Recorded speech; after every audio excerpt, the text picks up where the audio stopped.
कितनी कठिनाई होती है गरीब परिवार के बीच।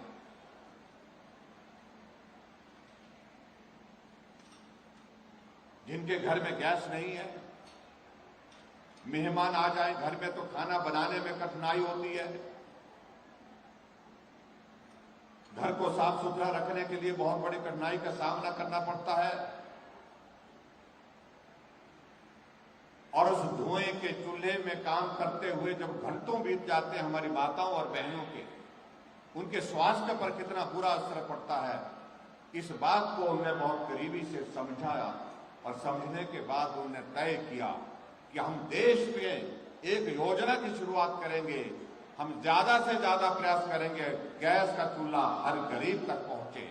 ऐसा प्रयास करने की उन्होंने शुरुआत की, और उस शुरुआत की दृष्टि से हमने उज्ज्वला योजना की शुरुआत पूरे देश भर के लिए की। हम सब भी बहुत प्रसन्न हुए इस बात को लेकर के, और हमें इस बात के लिए आदरणीय प्रधानमंत्री जी का आभार भी व्यक्त करना है कि हिमाचल प्रदेश में उज्ज्वला योजना के अंतर्गत 1,38,000 गैस के कनेक्शन हमें भी प्राप्त।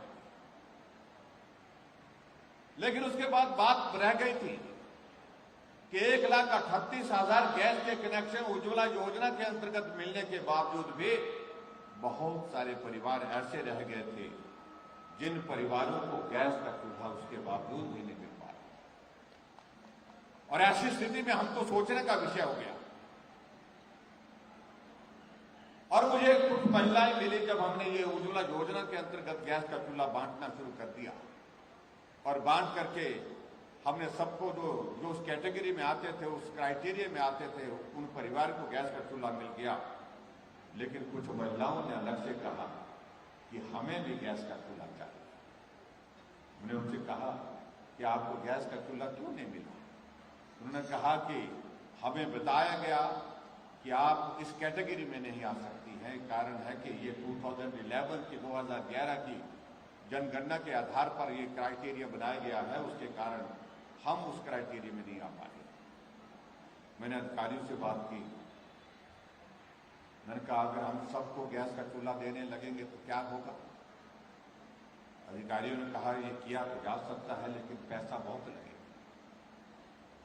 हमने कहा जितना भी पैसा लगेगा, अगर प्रधानमंत्री जी ने पूरे देश के लिए गैस का कनेक्शन देने के लिए उज्ज्वला योजना की शुरुआत की है, तो क्या हम हिमाचल प्रदेश के जो बचे हुए परिवार हैं, जिन परिवारों को गैस का चूल्हा उस योजना के अंतर्गत नहीं मिल पाया, तो क्या हम उसके अंतर्गत गैस का चूल्हा दे सकते हैं? कोई योजना शुरू कर सकते हैं? अधिकारियों ने कहा कि हम सोचते हैं।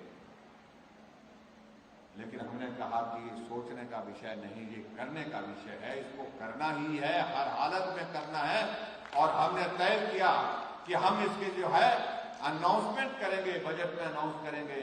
और हमने अनाउंसमेंट की, और मुझे इस बात की खुशी है कि 2018-19 में जो हमने बजट प्रस्तुत किया था, और उसमें जो हमने 30 नई योजनाओं की शुरुआत हिमाचल प्रदेश के लिए की थी, उसमें से हमने एक योजना मुख्यमंत्री गृहिणी सुविधा योजना की शुरुआत की थी। मैंने अधिकारियों से पूछा कि कितने परिवार रह गए होंगे गैस के कनेक्शन के बिना? कहने लगे 60-70 हजार होंगे। हमने कहा तो 60-70 हजार तो बहुत बड़ा आंकड़ा नहीं है, तो ये कर देना चाहिए। उन्होंने कहा कि बजट में प्रावधान करके इसका काम करेंगे। लेकिन जैसे हम गैस का कनेक्शन गृहिणी सुविधा योजना के अंतर्गत देने लगे हिमाचल प्रदेश में, ये आंकड़ा बढ़ता गया, बढ़ता गया, बढ़ता गया। और जब इस आंकड़े को सैचुरेशन पर पहुंचाने की बात अगर आज हम कर रहे हैं, तो आज ये आंकड़ा कहां पहुंच गया? 3,34,000 गैस के कनेक्शन हिमाचल प्रदेश में घर घर पहुंचाने का काम हमने गृहिणी सुविधा योजना के अंतर्गत